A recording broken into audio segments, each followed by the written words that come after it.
What's up, YouTube? It's Anthony from Meineke, cinnaminson. How long are aftermarket catalytic converters warranted for? So here it is right off the warranty registration card.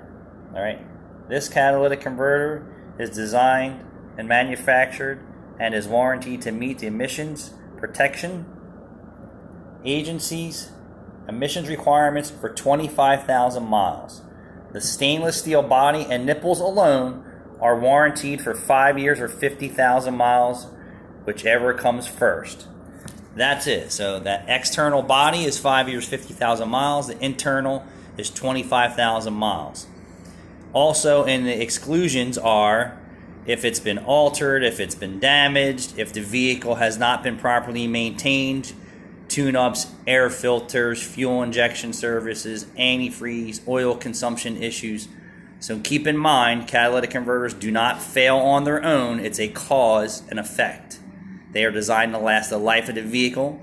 And if your car is burning up catalytic converters, it is your engine that's causing the issue somewhere. You don't necessarily have to have a check engine light on other than a cat efficiency code. But that means there's still something else wrong that burned up the catalytic converter. So if you're not doing fuel injection services, carbon services, fuel filters, regular oil changes, your engine's burning oil, guess what? Your catalytic converter is going to fail.